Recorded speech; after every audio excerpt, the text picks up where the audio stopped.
आज हम पढ़ेंगे मैट्रिक्स। हमारी Kumaon university BSc first sem का एमईटी में मैथ्स में एक यूनिट है, तो इसके बारे में पढ़ते हैं। तो मैट्रिक्स की डेफिनेशन क्या है? An arrangement of m n numbers in the form of m horizontal row and n vertical lines. तो मैट्रिक्स कॉमनली एक अरेंजमेंट है नंबर्स का कॉलम्स और रोज के फॉर्म में। अब यहाँ पे हम m को जो है हॉरिजॉन्टल रो लेते हैं, n को वर्टिकल लाइन कॉलम लेते हैं। ठीक है, तो मैट्रिक्स क्या है? नंबर्स का रोज और कॉलम के फॉर्म में एक अरेंजमेंट। अब notation of elements A I जे। अगर हमें किसी एलिमेंट को नोटेट दिखाना है तो उसको हम ए आई जे से दिखाते हैं। Where I show rows and J show column. जहाँ पे आई क्या दिखाती है? रो के नंबर को, और जे क्या दिखाता है? कॉलम के नंबर को। तो अब हम इसको ऐसे समझते हैं कि अगर हम i बराबर 1 रखें और j बराबर 1 रखें तो एलिमेंट हमारा a11 होगा। इसका मतलब फर्स्ट रो में और फर्स्ट कॉलम में जो एलिमेंट है वो a11 है। Similarly if row is equal to column, matrix is called square matrix. अगर रो जो है वो कॉलम के बराबर होगी तो मैट्रिक्स हमारी स्क्वायर मैट्रिक्स कहलाती है। ओके, तो 2x2 की मैट्रिक्स हमारी स्क्वायर मैट्रिक्स है, 3x3 की मैट्रिक्स हमारी स्क्वायर मैट्रिक्स है। अब यहाँ पे हम देख सकते हैं ए हमारी मैट्रिक्स दी है a11 a22 a21 a22। If i बराबर j, if i is equal to j, then these elements are called diagonal elements. तो ये एलिमेंट्स क्या होते हैं? Diagonal elements. i और j की वैल्यू बराबर है, a11 a22 a33, ये सब हमारे डायगोनल एलिमेंट्स हो जाते हैं। अब general form of a matrix हम उसको कैसे लिखते हैं? A is equal to a11 a12। हम जब मैट्रिक्स की जनरल फॉर्म लिखते हैं तो पहले हम लिखते हैं number of rose cross number of columns. ठीक है, अब general form of 2 cross 1 matrix, मतलब 2 by 1 मैट्रिक्स, यानी कि जिसमें हमारे 2 रोज हो और 1 कॉलम हो, ऐसी होती है। If all elements are 0, 2 cross 2, तो क्या करना है? सिंपली 0 0 0 लिख देना है। ये हमारी 0 मैट्रिक्स हो गई। अब if A I J any value, if I is equal to J is equal to 0, if I is not equal to जे,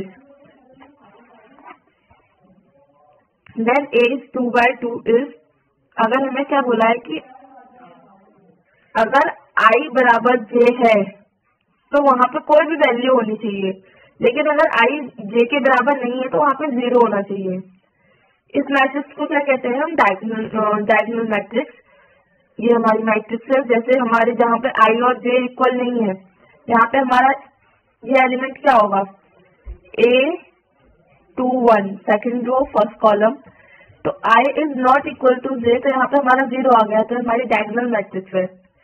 और अगर if a i j i is not equal to j, तो वहां पे हर element 0 हो जाएगा जहाँ पे i 0 के बराबर, i और j बराबर नहीं है।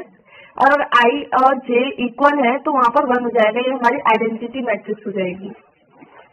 ये हमारी a2 क्रॉस 2 की आइडेंटिटी मैट्रिक्स है।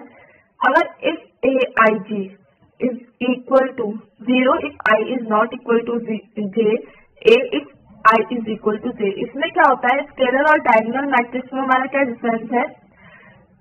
i और j जहाँ पे इक्वल नहीं होता है वहां पे तो हमारा 0 0 हो जाता है, लेकिन डायगोनल मैट्रिक्स में जो हमारे डायगोनल एलिमेंट्स है, डायगोनल मैट्रिक्स में हमारे डायगोनल एलिमेंट जो है वो डिफरेंट हो सकते हैं, लेकिन स्केलर मैट्रिक्स में जो हमारे डायगोनल के एलिमेंट है वो सेम होते हैं।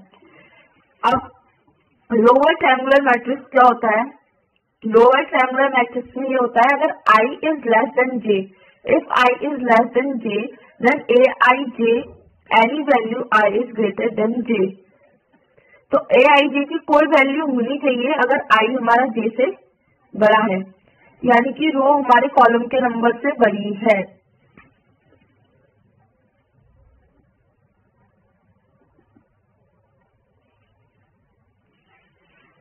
तो हमारी ये जो मैट्रिक्स है ये अपर ट्रायंगुलर मैट्रिक्स है। अपर ट्रायंगुलर मैट्रिक्स में क्या होता है? If i is greater than j, if I is greater than J, तो ये जो वैल्यू है ये 0 हो जाती है। यहाँ पे हमारा आई जो है वो जे से ग्रेटर है, तो ये वैल्यू 0 हो गई। और आई लेस देन जे है, तो इनमें कुछ नंबर्स हो सकते हैं, कुछ भी नंबर्स या कोई भी एलिमेंट होना चाहिए। अब इक्वालिटी ऑफ मैट्रिक्स, ये सबसे सिंपल कॉन्सेप्ट है मैट्रिक्स का। अगर two given elements are in same order and their corresponding elements are same, हमें क्या करना है, बस ये देखना है कि इनके जो एलिमेंट्स हैं वो सेम है या नहीं, वो भी, और मैट्रिक्स भी हमारी सेम ऑर्डर की होनी चाहिए। सारी एलिमेंट्स एक दूसरे के बराबर होने चाहिए, कॉरेस्पॉन्डिंग एलिमेंट्स। यहाँ पे अगर A21 में 3 है, तो यहाँ पे भी A21 में 3 है, तो ये दोनों क्या है, हमारी इक्वल मैट्रिक्स है। अब इक्वालिटी ऑफ मैट्रिक्स से हम ये जो क्वेश्चन है इसको ऐसे ही सॉल्व कर लेंगे। तो आगे देखते हैं सब मैट्रिक्स ऑफ अ मैट्रिक्स। तो सब मैट्रिक्स में क्या होता है, एक मैट्रिक्स के कुछ कॉलम या रो को उसमें से ओमिटेट करके जो मैट्रिक्स बनती है उसको हम सब matrix, a square submatrix of a square matrix A is called a principal submatrix। ठीक है। अब a matrix over a field F definition, तो क्या होता है, जब a set of m element of field F arranged in the form of a rectangular array having m rows and n columns is called an m cross n matrix over the field F। तो जब हम किसी field के elements को m cross n यानी कि एक matrix के फॉर्म में बनाते हैं, तो उसको हम क्या कहते हैं, matrix over a field F। अब एडिशन ऑफ मैट्रिक्स देखते हैं। तो एडिशन ऑफ मैट्रिक्स में क्या होता है, जो मैट्रिक्स है उसके कॉरेस्पॉन्डिंग एलिमेंट्स को हम ऐड कर देते हैं।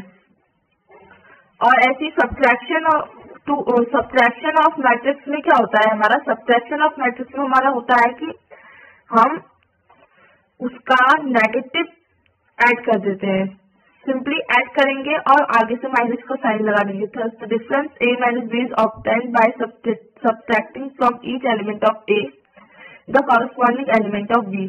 हम इसको क्या लिख सकते हैं, a minus b is equal to a plus minus b कर देंगे। अब अगर हम किसी मैट्रिक्स की किसी स्केलर से मल्टीप्लाई करेंगे तो क्या होगा, तो उस स्केलर नंबर को, उस कॉम्प्लेक्स नंबर को हम मैट्रिक्स के एवरी एलिमेंट से मल्टीप्लाई करेंगे। अगर जैसे यहाँ पे हमें मैट्रिक्स दी है 1 2 3 4 5 6 7 9 8, हमें इसमें 2 इंटू करना है, तो हम इसके सारे एलिमेंट्स से एक एक करके इनको 2 को मल्टीप्लाई करेंगे और उसके बाद जो रिजल्टेंट मैट्रिक्स होगी वो हमारा आंसर होगा। ठीक है, तो आगे पढ़ते हैं। अब मल्टीप्लीकेशन ऑफ मैट्रिक्स में हम क्या करते हैं, अगर हमें ये A दिया है 2 3 4 1 2 3 -1 1 2, B इज इक्वल टू 1 3 0 -1 2 1 0 0 2, जब हम इनका मल्टीप्लीकेशन करेंगे तो हम क्या करेंगे, 2 की इंटू हम करेंगे इस 1 से, 3 की इंटू हम करेंगे इस -1 से, 4 की इंटू हम करेंगे 0 से। तो हमारा फर्स्ट एलिमेंट कैसे निकलेगा, जब हम फर्स्ट रो के एलिमेंट्स की मल्टीप्लाई किससे करेंगे, फर्स्ट रो के कॉलम से। और कॉलम से कैसे करेंगे, फर्स्ट मैट्रिक्स के रो का फर्स्ट एलिमेंट की हम सेकंड मैट्रिक्स के कॉलम के फर्स्ट एलिमेंट से करेंगे। उसके बाद हम सेकंड एलिमेंट ऑफ रो मतलब फर्स्ट मैट्रिक्स के सेकंड एलिमेंट फर्स्ट रो के हम किससे उसकी मल्टीप्लिकेशन करेंगे, सेकंड मैट्रिक्स के कॉलम के सेकंड एलिमेंट से। और ऐसे ही हम फर्स्ट मैट्रिक्स के फर्स्ट रो के थर्ड एलिमेंट की मल्टीप्लाई करेंगे कॉलम के थर्ड एलिमेंट से। जब हम इनको इंटू करेंगे उसके बाद हम इनको आपस में ऐड कर देंगे तो हमें फर्स्ट एलिमेंट मिल जाएगा। उसी तरीके से 1 की इंटू हमारी 3 से होगी, 2 की इंटू हमारी 2 से होगी, 3 की इंटू हमारी 0 से होगी और हम इनको ऐड कर देंगे। ऐसे ही -1 की इंटू 0 से, 1 की इंटू 1 से, 2 की इंटू 2 से, ये हमारा क्या हो गया, फर्स्ट रो निकल आई रिजल्टेंट मैट्रिक्स की। लेकिन अगर हमें नीचे की 2 रो निकालनी है, क्या करेंगे, अब रो चेंज करके, कॉलम का सिस्टम वही रहेगा, रो चेंज कर लेंगे हम, 1 बाय 1 तीनों रो से इनको मल्टीप्लाई करेंगे। मानिए हमें इस मैट्रिक्स का मल्टीप्लिकेशन करना है 2 4 3 6 इंटू 3 2 4 1, तो क्या करेंगे, ये हमने रिजल्टेंट मैट्रिक्स बनानी 2 की इंटू करी हमने 3 से, क्या आ गया 6। 4 की इंटू हमने करी 4 से, क्या आ गया 16। अब ऐसे ही सेकेंड एलिमेंट के लिए 2 की इंटू इस वाले 2 से, क्या आ गया 4। 4 की इंटू इस 1 से, क्या आ गया 4। 3 की इंटू हमने इस 3 से करी, क्या आ गया 9। 6 की इंटू हमने इस 4 से करी, क्या आ गया 24। इस 3 की इंटू अब हम इस 2 से करेंगे, क्या आ गया 6। और इस 6 की इंटू हमने इस 1 से करी, क्या आ गया 6। तो हमारी रिजल्टेंट मैट्रिक्स क्या आ गई 16 plus 6 16 plus 6 22, 4 plus 4 8, 6 plus 6 12, 9 plus 24 33, हमारा आंसर आ गया। तो इसी तरीके से हम अगर 3x3 की मैट्रिक्स हो, 2x3 की मैट्रिक्स हो, या 1x1 की मैट्रिक्स भी ऐसी इंटू हो सकती है। लेकिन अब इनको इंटू करने के लिए एक रूल होता है। अगर हमारी एक मैट्रिक्स 3x2 की ऑर्डर की है और 2x3 की ऑर्डर की है, तो हमें क्या देखना होगा, पहली मैट्रिक्स के जो कॉलम के नंबर हैं वो दूसरी मैट्रिक्स के रो के नंबर के बराबर होने चाहिए, तभी हम इन दोनों को मल्टीप्लाई कर सकते हैं आपस में। तो क्या होगा, जो हमारी रिजल्टेंट मैट्रिक्स होगी वो पहली वाली मैट्रिक्स के रो और दूसरी वाली मैट्रिक्स के कॉलम के नंबर के ऑर्डर की होती है, 3x3। अगर जैसे यहाँ पे 3x1 और यहाँ पे 2x3 हो जाए, तो इस मैट्रिक्स का मल्टीप्लिकेशन पॉसिबल नहीं है, क्योंकि इसके जो कॉलम का नंबर है वो इसके रो के नंबर के इक्वल ही नहीं है, तो ये हो ही नहीं सकता है। वैसे ही अगर हम 2x5 कर लें और 5x2 कर लें, ये हो सकता है, क्योंकि हमारे फर्स्ट वाली मैट्रिक्स के कॉलम के नंबर क्या है, सेकंड वाली मैट्रिक्स के रो के नंबर के बराबर है। तो अब हम इसके आगे नेक्स्ट वीडियो में पढ़ेंगे। इसके आगे हम पढ़ेंगे एक हमारा जो सबसे इम्पोर्टेंट है, कैली-हैमिल्टन थ्योरम और इनवर्स ऑफ अ मैट्रिक्स। तो इनको हम ब्रीफ में, मतलब ज्यादा डीपली नहीं पढ़ेंगे, एकदम शॉर्ट टाइप में हम इनको पढ़ के जाएंगे, क्योंकि एग्जामिनेशन बहुत क्लोज है। तो अगर आपको समझ आया हो तो इसको please like, share and subscribe कीजिएगा।